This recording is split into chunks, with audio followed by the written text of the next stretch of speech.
This month, let's take on the question, why am I here?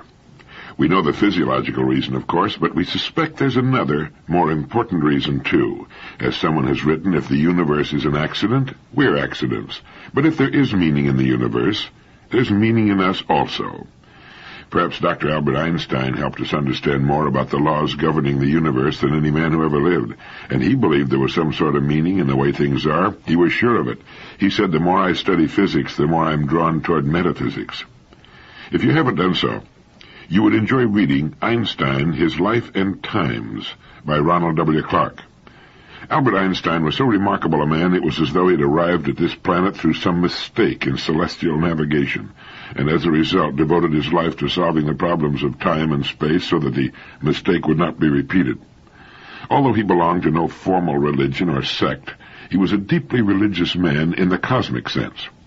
He believed that such magnificence and colossal order, the great cyclotron of the universe, as Ronald Clark puts it, could not have been an accident.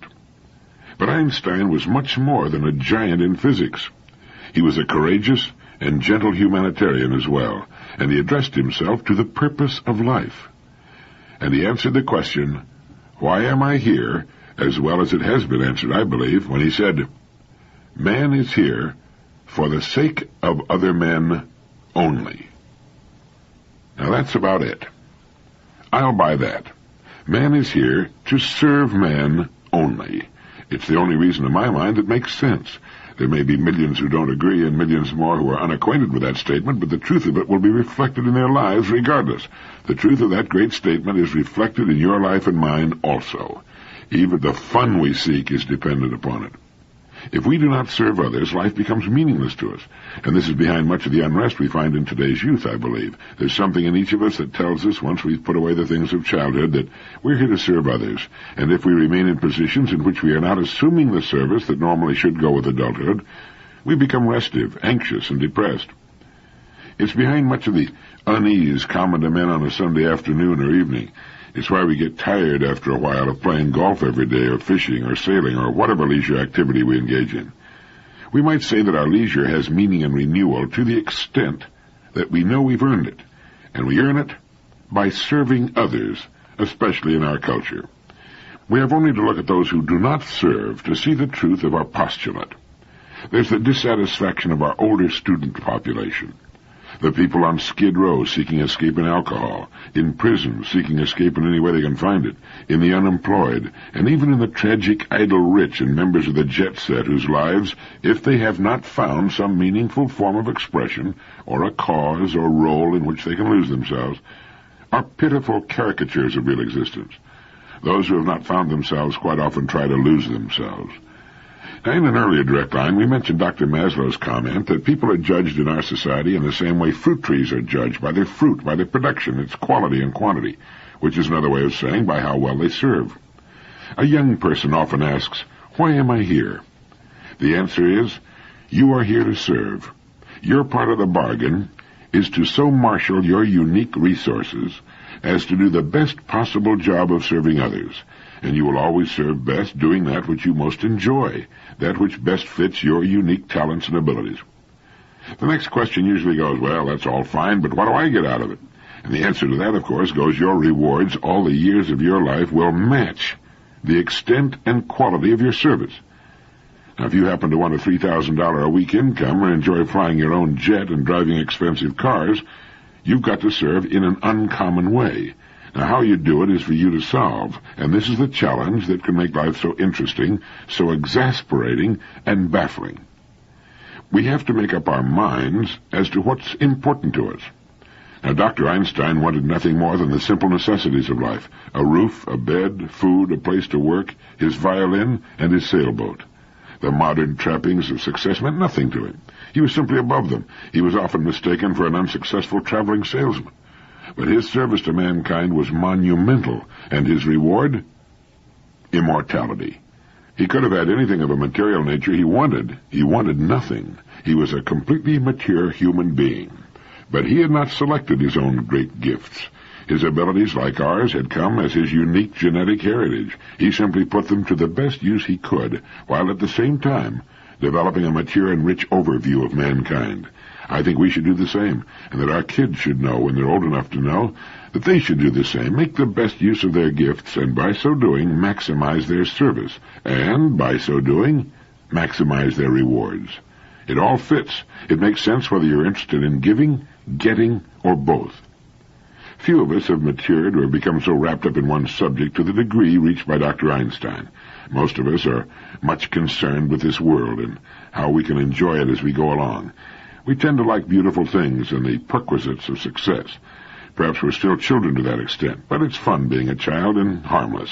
We seem to like such things as beautiful homes, cars, furs, jewels, yachts, and travel, at least until after we've had them for a while. But forgetting for the moment what we may want, the important thing is to find how we can best serve. It answers the question, why am I here? I am here to serve others. Now I know why I get up in the morning and what I should spend a good proportion of my day doing, maximizing, if I can, my service to those I have chosen to serve. How can I do a better job of serving today than I did yesterday, this year than last? As long as I can keep answering that question, I will continue to grow and mature as a person, and I'll never grow old in mind and spirit. It clarifies our lives. As Voltaire's Candide said, let us cultivate our garden. Let's make it a good garden, the best garden we can produce with the equipment and conditions we've been given within the enormous parameters offered by the world of today and tomorrow. But how do we relate the idea of service to others with our personal goals? In his excellent book, A God Within, the distinguished microbiologist and author René Dubos tells us that the pre-classical and classical Greeks symbolized the hidden aspects of man's nature, in particular the forces that motivate him to perform memorable deeds, by the word entheos, a God within. From the Greek word entheos is derived the word enthusiasm, one of the most beautiful words in any language. And he adds, man today may no longer believe in the divine origin of inspiration, but there are few who do not retain the ancient and almost mystical faith that enthusiasm is the source of creativity. Whatever their religious or philosophical allegiance, all men and women know that there would be little chance of improving the world if it were not for the faith derived from the God within. In the original Greek sense, the word enthusiasm means far more than deep interest, ardent zeal, or twinkling eyes. It implies the divine madness, the mania that Socrates regarded as the mainspring of all worthwhile creations. As Plato worded it in Phaedrus, in reality the greatest of blessings come to us through madness, when it is sent as a gift to the gods. Madness which comes from God is superior to sanity, which is of human origin. I think that's what each of us is looking for, the kind of work that so fits the kind of person we are that we can lose ourselves in it and find endless enthusiasm, a kind of divine madness. When we do, our daily efforts become one with our goals or with our role. We then serve automatically. Service becomes a natural concomitant, a byproduct of our daily thinking, creativity, and actions. There's little doubt that creativity is a natural extension of enthusiasm. And I'm convinced that there is a kind of work for each of us which will bring the God within us to the surface. Enthusiasm is a kind of madness or mania, and is, as Socrates thought, the mainspring of all worthwhile creations. Our personal goals then become almost incidental and automatically come to us, and we're given what we need, whatever it is that we need, in order to continue our work. That might involve a great corporation employing thousands of people. It might involve a particular job or position, an entirely new entity of some kind, such as an organization or corporation or small business enterprise. It might involve an avocation or spare time activity, a retirement interest.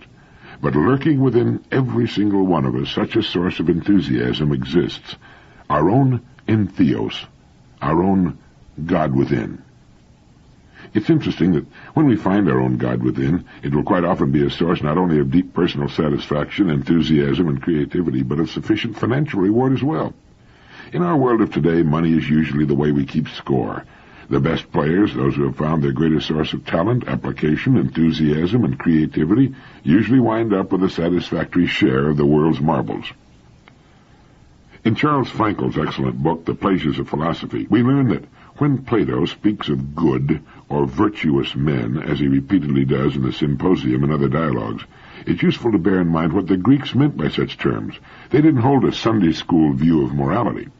Frederick Woolbridge, who was a colleague of John Dewey's at Columbia for many years, used to remark that the history of morals was told in the history of the word virtue. It began with the Greeks by meaning strength in a man, and it had come among the Victorians to mean weakness in a woman. The model of the good or virtuous man whom the Greeks had in mind was a gentleman, gregarious by nature and active in public life. He loved words and argument. He was sensitive to beauty and should, the Greeks thought, be physically attractive himself. There was a touch of magnificence in his bearing and a love of color. He was magnanimous with others, liberal, though not ostentatious with money, and indifferent to hardship if it was forced upon him. But he was not meek or humble. He sought to be fair and just in his dealings and prudent and temperate in his conduct, but he admired talent, strength, and accomplishment, and he saw no virtue in poverty and no higher wisdom in simpleness of mind. Most conspicuously missing from this calendar of virtues is one quality which we rank high today: pity for weakness. It sounds like a description of the hero in one of Ayn Rand's books, but it's a good description, I think, of the person with an excellent self-image, a person who knows what he wants and how to set about getting it. And I think it's an apt description, too, of the people who do things in the world.